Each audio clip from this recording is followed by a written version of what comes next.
Hello everyone.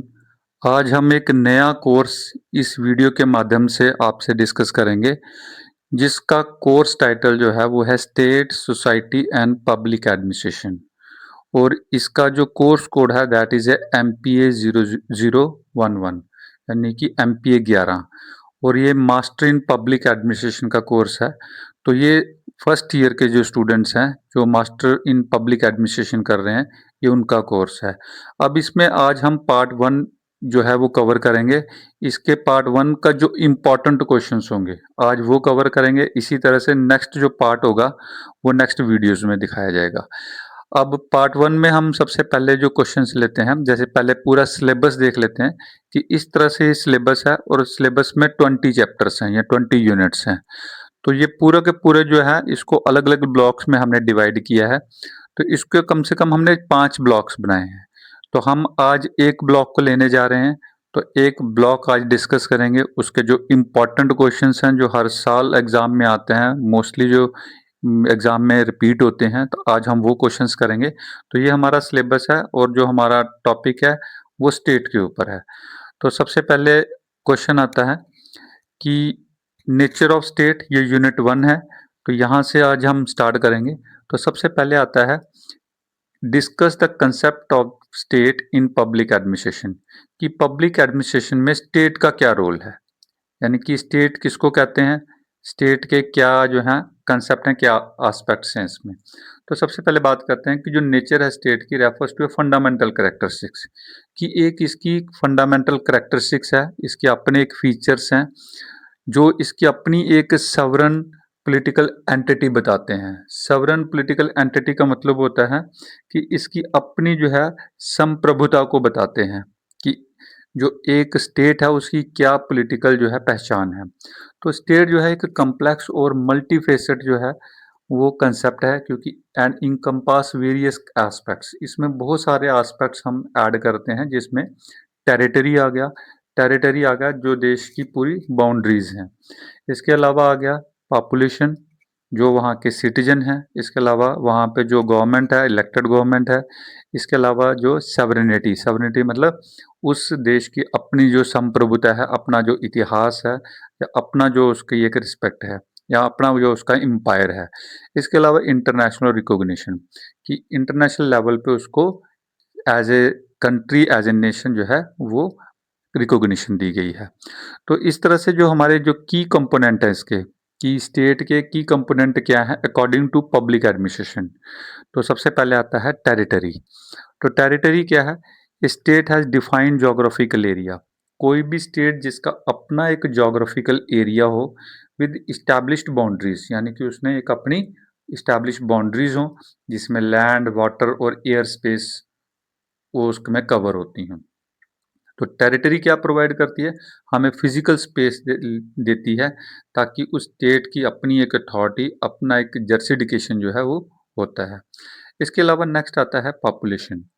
Population क्या है, a state consist of a group of people, यानी कि उस देश में रहने वाले वो इनहेबिटेंट्स, वो लोग जिन जो उस टेरिटरी में रहते हैं, जो उस देश के नागरिक हैं।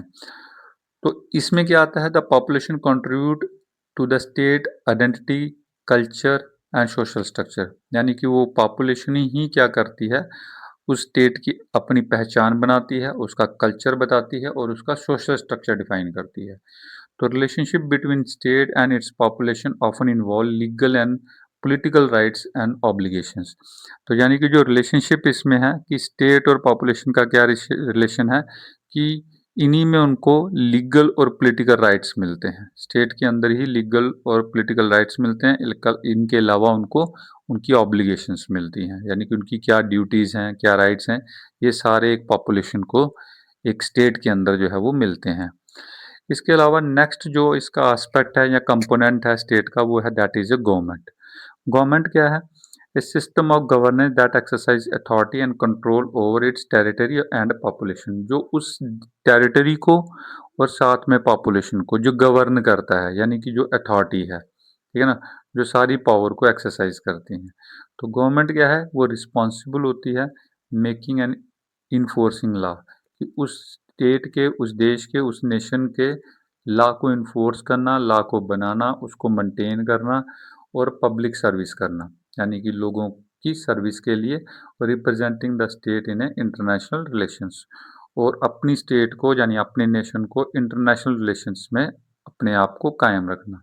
तो ये गवर्नमेंट का काम है, यानी कि गवर्नमेंट का पूरी एक्सरसाइज किस पे है, अपनी टेरिटरी और पॉपुलेशन पे, ताकि उनको उनके लिए लॉ बनाए, लॉ इन्फोर्स करे, ऑर्डर मेंटेन करे और पब्लिक सर्विस करे।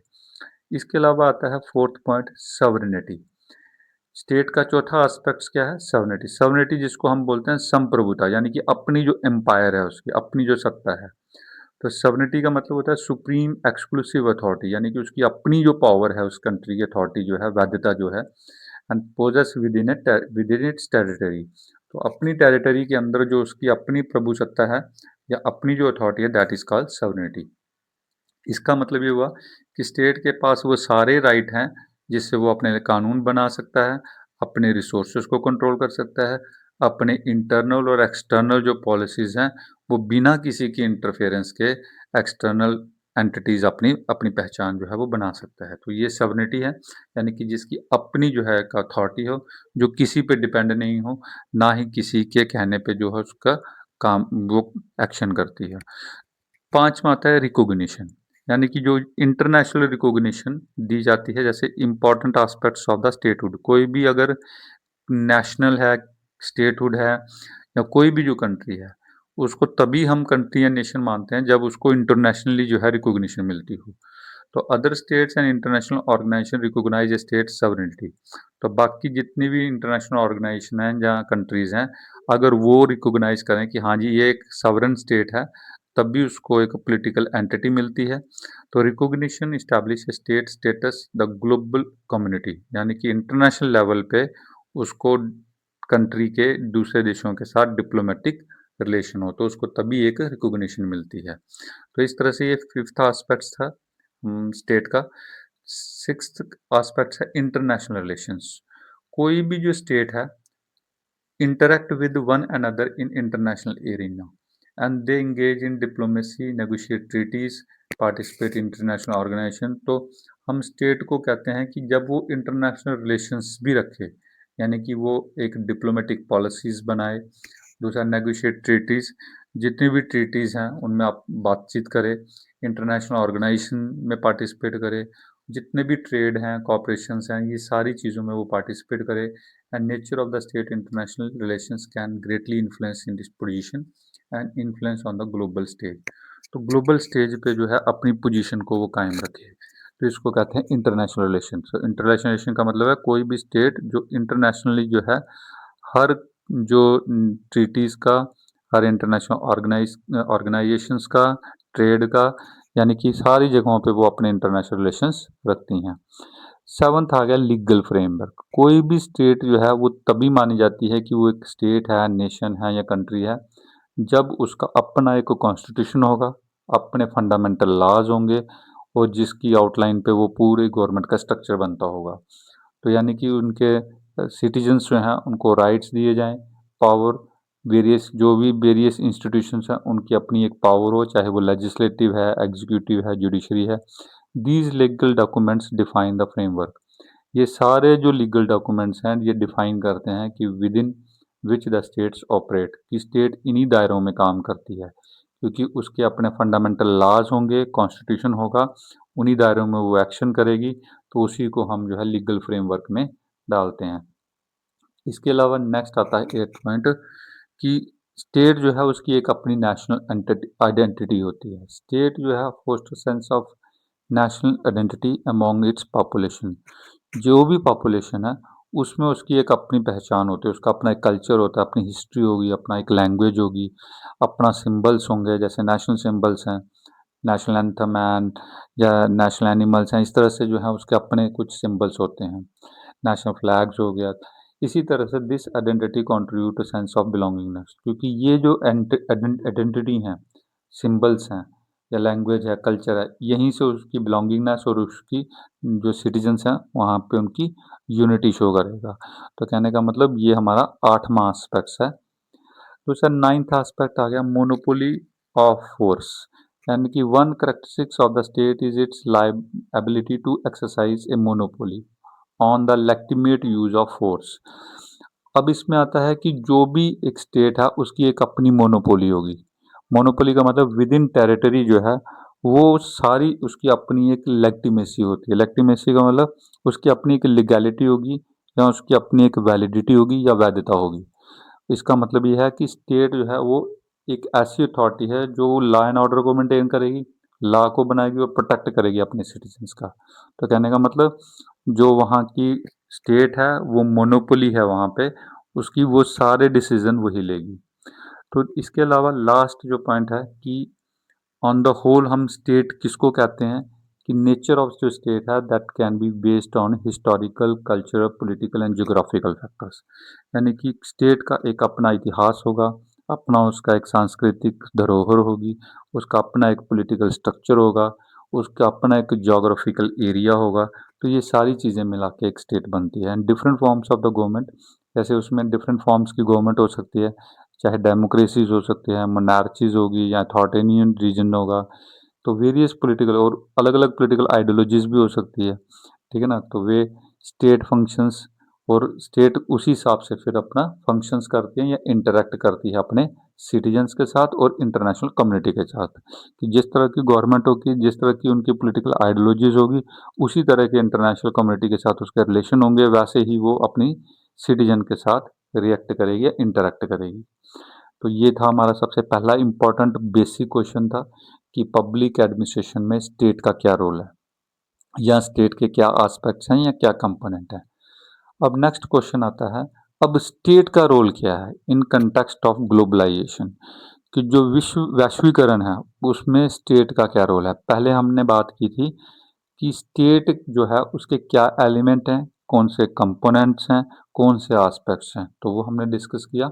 अब आता है कि रोल क्या है स्टेट का। ये बहुत इंपॉर्टेंट क्वेश्चन है, ये भी हर बार एग्जाम में आता है।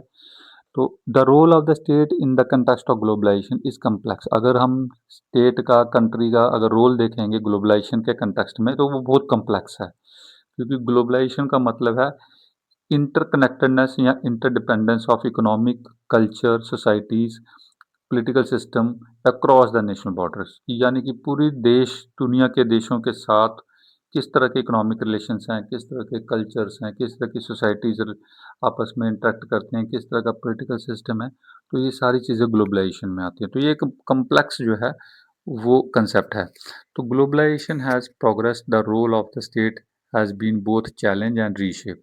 जैसे जैसे ग्लोबलाइजेशन की प्रोग्रेस हो रही है वैसे वैसे जो है स्टेट के जो रोल हैं वो ज़्यादा चैलेंज्ड हो रहे हैं और रीशेप हो रहे हैं।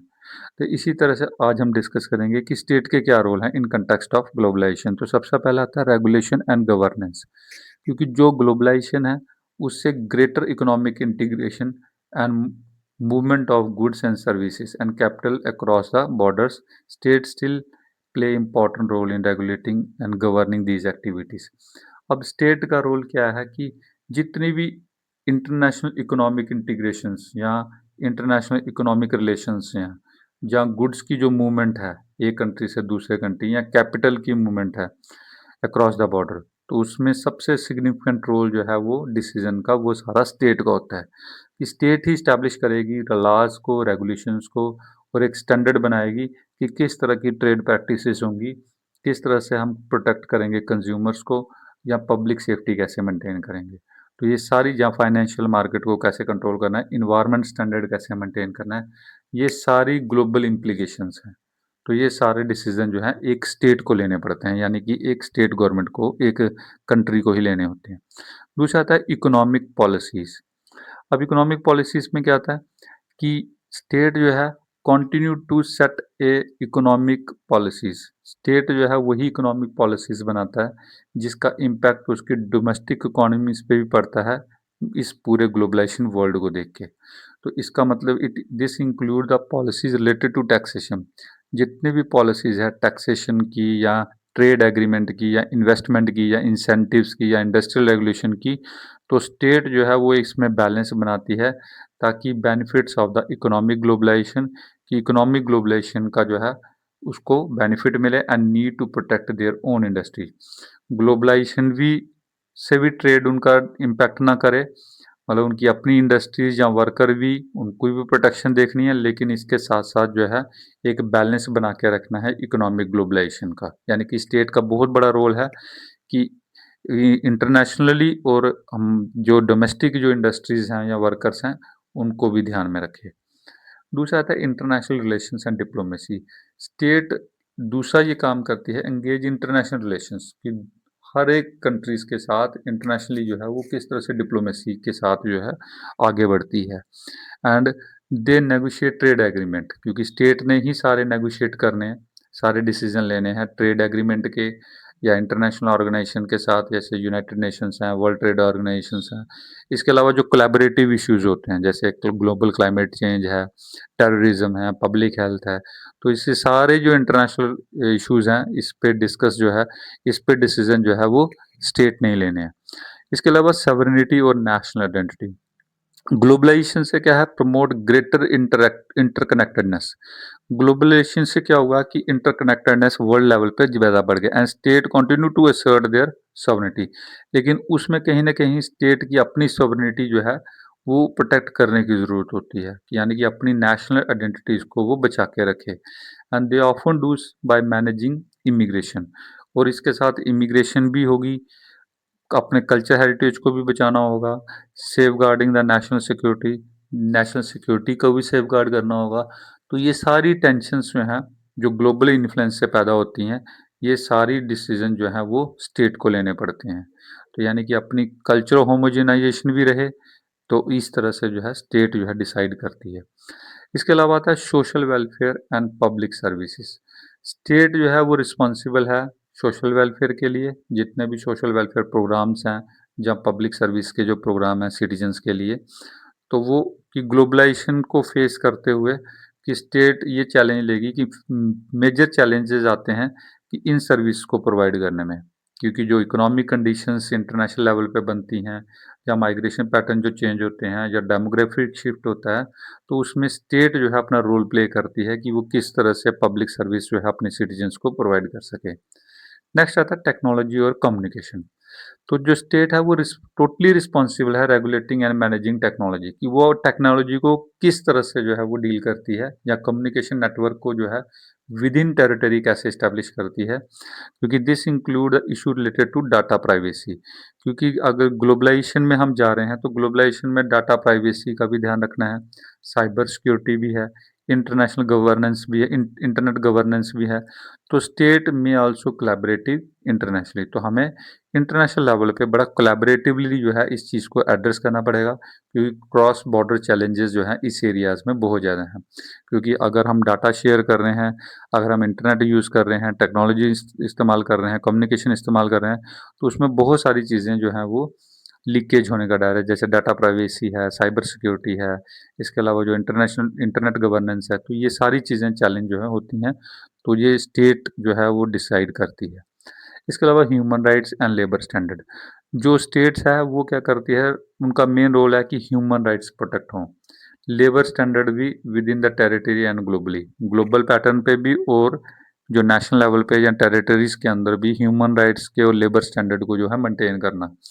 They can enact law, state जो है इस तरह के जो एक्ट कनेक्ट इनेक्ट करे कि जिसमें वर्कर के राइट्स और उससे रिलेटेड जो इश्यूज हैं जैसे चाइल्ड लेबर हैं, इसके अलावा अनफेयर वर्किंग कंडीशंस हैं, तो इंटरनेशनल ऑर्गेनाइजेशंस और जो ट्रीटीज़ हैं तो उसमें भी ये रोल प्ले करते हैं कि इनका एक स्टैंडर्ड जो है वो मेंटेन किया जाए, वर्किंग कंडीशंस को देख के और लेबर स्टैंडर्ड को देख के।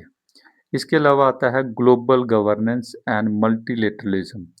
ग्लोबलाइजेशन एक और चीज़ करती है कि interconnected challenges that transcend national boundaries, कुछ ऐसे इंटरनेशनल जो इंटरकनेक्टेड चैलेंजेस होते हैं जो ट्रांसेंड नेशनल बाउंड्रीज, जो नेशनल बाउंड्रीज को भी क्रॉस करते हैं, यानी कि ट्रांसेंड का मतलब है गो बियॉन्ड, यानी कि वो नेशनल बाउंड्रीज से भी बाहर जाते हैं। स्टेट ऑफन एंगेज ए मल्टीलेटरल इनिशिएटिव, तो वहाँ पे स्टेट को मल्टीलेटरल जो है इनिशिएटिव लेने पड़ते हैं इन इश्यूज को एड्रेस करने के लिए, जैसे क्लाइमेट चेंज है, ग्लोबल हेल्थ है, टेररिज्म है। These effort involve collaboration among the states, तो सभी देशों के साथ कोलैबोरेशन के साथ ही ये इश्यूज़ को एड्रेस कर सकते हैं। तो इंटरनेशनल ऑर्गेनाइजेशंस हैं या नॉन स्टेट एक्टर्स हैं, तो उनके साथ मिलके जो है ये जो इश्यूज़ हैं, ग्लोबल इश्यूज़ हैं जो हैं, इनको डिस्कस किया जाता है। और लास्ट आता है डेवलपमेंट एंड इनइक्वालिटी। तो ग्लोबलाइजेशन जो है has led both opportunities and challenges. Globalisation हमारे लिए एक मौका भी है, लेकिन हमारे साथ एक चैलेंज भी है। इन टर्म्स ऑफ डेवलपमेंट, अगर डेवलपमेंट की बात की जाए, इनइक्वालिटी की बात की जाए, तो ये हमारे लिए एक अपॉर्चुनिटी भी है और चैलेंजेस भी है, क्योंकि state can shape the policies to address economic disparity. तो स्टेट को इस तरह से जो है अपनी पॉलिसीज़ बनानी पड़ेंगी ताकि वो इकोनॉमिक डिस्पैरिटी को रिमूव कर सकें, प्रमोट सस्टेनेबल डेवलपमेंट और सस्टेनेबल डेवलपमेंट को प्रमोट कर सकें, और इसके अलावा ensure that benefits of the globalisation and more equitable distributed, कि ग्लोबलाइजेशन का जो बेनिफिट है वो सभी को इक्वल ढंग से जो है वो मिल सके। और इन द लास्ट हम कंक्लूड करते हैं अब इसको कि ओवरऑल अगर देखा जाए जो रोल है स्टेट का इन कंटेक्स्ट ऑफ ग्लोबलाइजेशन, अगर देखा जाए तो इन्वॉल्व डेलिकेट बैलेंस। ये एक बहुत डेलिकेट बैलेंस है कि नेशनल इंटरेस्ट को भी देखा जाए और ग्लोबल एफर्ट्स में भी पार्टिसिपेट किया जाए। तो यानी कि एक बैलेंस बना कर जो रखना है, इसमें बहुत सारे फैक्टर्स हैं, पॉलिटिकल सिस्टम भी आ सकता है, इकोनॉमिक कैपेसिटीज़ भी आएंगी, विलिंगनेस भी आएगी, ताकि इन सारी चीज़ों को लेके हम कोऑपरेट कर सकें ग्लोबल स्टेज पे। इसके अलावा नेक्स्ट जो इम्पोर्टेंट क्वेश्चन है, this is most important question, discuss the various perspective of state. अब स्टेट्स के डिफरेंट पर्सपेक्टिव क्या हैं? पर्सपेक्टिव का मतलब होता है दृष्टिकोण, कि कौन से दृष्टिकोण हैं स्टेट्स के, अलग अलग व्यू हैं स्टेट्स को लेके, तो वो कौन कौन से हैं। तो सबसे पहले ये कंसेप्ट है कि स्टेट का interpreted and analysis from various perspective, इसको अलग अलग पर्सपेक्टिव में देखा गया है। अगर पॉलिटिकल थ्योरी में देखा जाए या सोशल साइंस में देखा जाए, तो they these perspective after different insights, तो डिफरेंट फील्ड से इसके जो पर्सपेक्टिव हैं वो आए हैं इनटू नेचर, इनका नेचर देख के, रोल देख के, फंक्शंस देख के, कि स्टेट के क्या रोल हैं, स्टेट का कैसी नेचर है, स्टेट के कैसे फंक्शंस हैं, उसके आधार पे जो है उसके बेसिस पे हमने की पर्सपेक्टिव बनाए। पहला है pluralist concept perspective. Pluralistic perspective क्या होता है, जिसमें हम distribution of powers among the various interest group. जो कोई स्टेट है, कोई कंट्री है, तो उसमें डिफरेंट इंटरेस्ट ग्रुप्स हैं सोसाइटी के अंदर। तो according to the view the state जो serves as a neutral mediator, तो इसमें जो स्टेट का रोल है वो न्यूट्रल है, क्योंकि वो बैलेंस बना के रखता है डिफरेंट इंटरेस्ट ग्रुप में। तो प्लूरलिस्ट में क्या करते हैं कि स्टेट जो है वो एक्ट एज ए प्लेटफॉर्म, वो सिर्फ एक प्लेटफॉर्म प्रोवाइड कर रहा है कि नेगोशिएशंस के लिए या कंप्रोमाइज़ेस के लिए, कि कोई भी रेज़ोल्यूशंस है, कोई भी कॉन्फ्लिक्ट आता है, कोई उस कॉन्फ्लिक्ट से कैसे प्रिवेंट होना है, तो वो सारा एक नेगोशिएशन जो है वो स्टेज प्रोवाइड करता है state, and preventing any single group from dominating the political system. और वो ये भी बचाता है कि कोई एक सिंगल ग्रुप जो है किसी पॉलिटिकल प्रोसेस को डोमिनेट ना करे, तो वो सारे ग्रुप्स को इंक्लूड करके जो है एक डिसीजन लेते हैं, that is called pluralistic perspective. इसके बाद आता है elite theory. Elite theory basically किसके ऊपर है? Society that characterise by small influential elite that wield disproportionate power and influence. यानी कि ये वो एरियाज हैं या वो कंट्रीज हैं जहाँ पे कुछ सोसाइटीज जो हैं वो बड़ी कम हैं लेकिन इन्फ्लुएंशियल है। इलाइट होते हैं जो सबसे रिच क्लास लोग हैं, यानी कि जो मेन स्ट्रीम के लोग हैं। तो डिसप्रोपोर्शनेट पावर, उनके पास डिसप्रोपोर्शनेट पावर है, यानी कि उनके पास पावर ज़्यादा है। इसके अलावा जो दूसरे लोग हैं उनके पास पावर कम है। तो ये क्योंकि ज़्यादा इन्फ्लुएंसिंग लोग हैं, ज़्यादा रिच लोग हैं, तो इनके पास पावर ज़्यादा है। तो इस तरह की जो स्टेट होती है वो कंट्रोल बाय द इलाइट, वो इलाइट के द्वारा कंट्रोल की जाती है, यानी कि जो रिच लोग हैं वो कंट्रोल करते हैं। And which guide the policy decision to serve their own interest, तो वो अपने इंटरेस्ट के अकॉर्डिंग ही पॉलिसीज बनाते हैं। तो इलाइट थ्योरीज यही कहती है, आर्ग्यू द डेमोक्रेसी में be faked and real power concentrated in the hand of few. तो यानी कि जो डेमोक्रेसी है यहाँ पे उसका कोई नामो निशान नहीं होता, वो बिल्कुल यहाँ कोई प्रिविलेंट नहीं है उसको, बल्कि जो रियल पावर है वो कंसंट्रेट होती है फ्यू लोगों के हैंड में, यानी कि जो इलाइट पीपल हैं। तो इसलिए ये एक इलाइट पर्सपेक्टिव है। इसके अलावा मार्क्सिस्ट पर्सपेक्टिव आ गया। तो मार्क्सिस्ट पर्सपेक्टिव में क्या है कि view that state has instrument of the ruling class, इसमें भी वही कहते हैं कि स्टेट जो है एक इंस्ट्रूमेंट है रूलिंग क्लास का and existing primarily to maintain the existing capitalist economic system. वो किस लिए होती है? फ्यू रूलिंग क्लास, क्योंकि उसको कैपिटलिस्ट इकोनॉमिक सिस्टम को एग्जिस्ट करना है। तो मार्क्सिस्ट कहता है कि जो स्टेट है इनफोर्स लॉ, वो लॉ बनाती हैं, पॉलिसीज बनाती हैं that protect private property. State सिर्फ प्राइवेट प्रॉपर्टी को प्रोटेक्ट करने के लिए जो है वो लॉज या पॉलिसीज बनाती हैं and suppress the working class, और वर्किंग क्लास को सुप्रेस करने के लिए वो वहाँ पे लॉज बनाती हैं, पॉलिसीज बनाती हैं। And they see the state as a serving the interest of the bourgeois. तो बॉर्जियस होते हैं जो रिच पीपल हैं या जो रूलिंग क्लास है या जो कैपिटलिस्ट हैं। तो जो control the means of production, जो मीन्स ऑफ प्रोडक्शन पे कंट्रोल करते हैं, यानी कि जो कैपिटलिस्ट लोग हैं, जो इंडस्ट्रियलिस्ट लोग हैं, जिनके पास सारी पावर है, तो वो देश को चला रहे हैं। जैसे इलाइट में रिच पीपल थे, लेकिन मार्क्सिस्ट का कंसेप्ट जो है वो आ गया कैपिटलिस्ट क्लास। जो कैपिटलिस्ट लोग हैं, इंडस्ट्रियलिस्ट जो हैं, वो लोग जो हैं वो लॉज बनाएंगे, वही लोग जो कंट्रोल करेंगे, और वो उनको ही उन्होंने बॉर्जियस क्लास कहा। नेक्स्ट आता है फंक्शनलिस्ट पर्सपेक्टिव। फंक्शनलिस्ट थ्योरी जो है वो कहती है कि स्टेट कंट्रीब्यूट करती है social order and stability according to functionalist. अब फंक्शनलिस्ट क्या है? State provide essential service, security, infrastructure और education that promote the social cohesions. अब इसमें बताते हैं कि जो फंक्शनलिस्ट पर्सपेक्टिव यही कहता है कि स्टेट सिर्फ क्या प्रोवाइड कर रही है? सर्विस प्रोवाइड कर रही है। यानी कि यहाँ पे स्टेट का क्या रोल है? पीछे स्टेट का रोल अलग था, यहाँ पे रोल बता रहे हैं।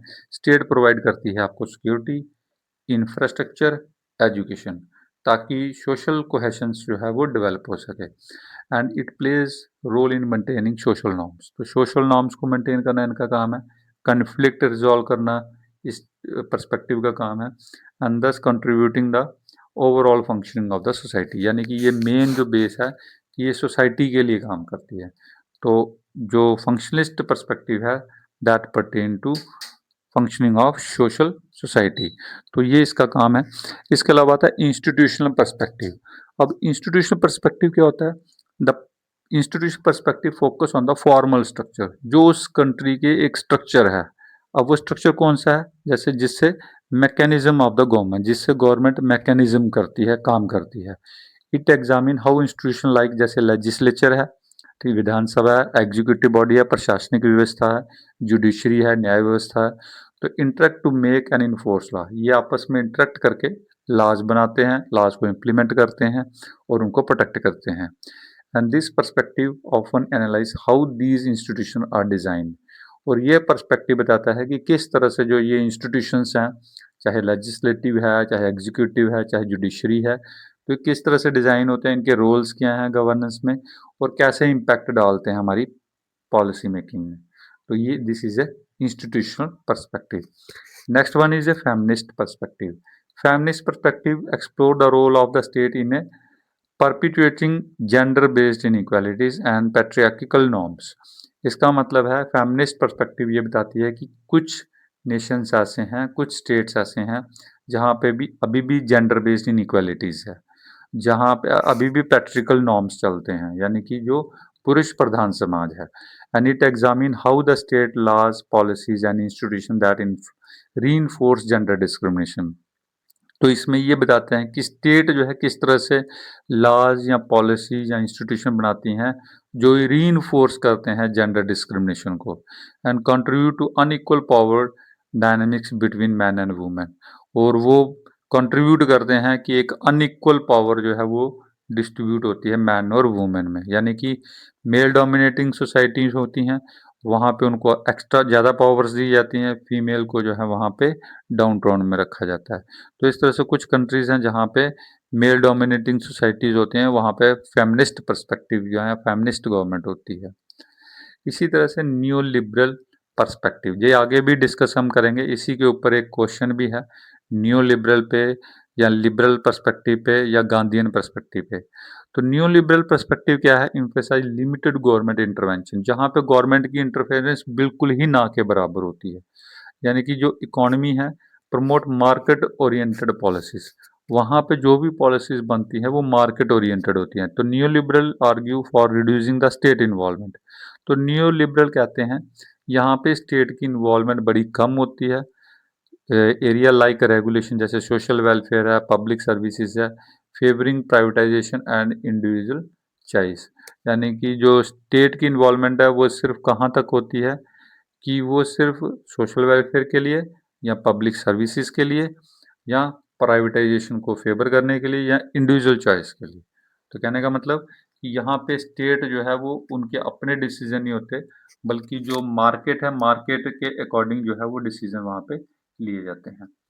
इसके अलावा आता है कंस्ट्रक्टिविस्ट पर्सपेक्टिव। कंस्ट्रक्टिविस्ट पर्सपेक्टिव क्या है? Looks at state as a socially constructed entity shape by ideas. यहाँ पे स्टेट जो है वो सोशली कंस्ट्रक्टेड होती है, और वो किस बेसिस पे होती है कि वहाँ के आइडियाज, वहाँ के नॉर्म्स और वहाँ की आइडेंटिटीज, इस बेसिस पे जो है उस स्टेट की फॉर्मेशन होती है। It examine how state identities and foreign policy behaviour are influenced by cultural factors. यानी कि जो उनका अपने कल्चरल फैक्टर्स हैं, जो अपने जो कल्चर हैं, उसी के बेसिस पे वो फॉरेन पॉलिसीज बनाते हैं, उसी के बेसिस पे वो अपनी देश की सरकार चलाते हैं। And historically narratives and international interactions, तो उनके अपने हिस्टोरिकल जो नैरेटिव्स होंगे उसके अकॉर्डिंग वो कंट्री की जो स्टेट है वो काम करती है, और जो इंटरनेशनल जो इंटरेक्शंस होंगे वो भी उसी बेसिस पे होंगे, जैसे उनके आइडियाज़, नॉर्म्स और आइडेंटिटीज़ होंगी। तो उसी के बेसिस पे जब वो उनके सारी पॉलिसीज़ होती हैं, that is called a constructivist perspective. This is all about block 1 या पार्ट 1। अब नेक्स्ट जो वीडियो है उसमें हम नेक्स्ट पार्ट करेंगे। लास्ट में जो कंक्लूड कर लेते हैं इसको, these various perspective on the state of different lenses. यानी कि ये जो हमने डिस्कस किए डिफरेंट पर्सपेक्टिव, यानी कि ये डिफरेंट लेंसेज थे जिसके द्वारा एक स्टेट के रोल इम्पैक्ट बताए कि सोसाइटी में उनके क्या role, and they often reflect differing ideologies. यानी कि पर्सपेक्टिव ये भी बताते हैं कि किस कंट्री की क्या आइडियोलॉजी है, उसकी क्या फिलॉसफी है, उसकी क्या थ्योरेटिकल फाउंडेशंस हैं, contribute to richer and understanding of the complex dynamics between state, individual and society. यानी कि ये सारी चीज़ें कम्प्लेक्स फॉर्म में किस तरह से जो है एक स्टेट की फॉर्मेशन करते हैं, चाहे वहाँ के इंडिविजुअल हैं, सोसाइटीज़ हैं, तो ये सारी चीज़ें जो हैं ये एक कम्प्लेक्स डायनामिक्स प्रोवाइड करते हैं, और इस तरह से जो है एक स्टेट की फॉर्मेशन होती है। तो this is all about this chapter. Thanks for watching and listening this video. अगर आपको वीडियो पसंद आया तो इसको लाइक, कमेंट और शेयर ज़रूर करें, और मेरे चैनल में जो फर्स्ट टाइम आए हैं उनको इसको सब्सक्राइब कर लें, ताकि मोर वीडियोस जो इससे अब जो एमपीए के डिफरेंट कोर्सेज हैं, जहाँ अगले जो टॉपिक्स इंपॉर्टेंट क्वेश्चंस हैं वो नेक्स्ट वीडियो में आपको मिल जाए। Thank you.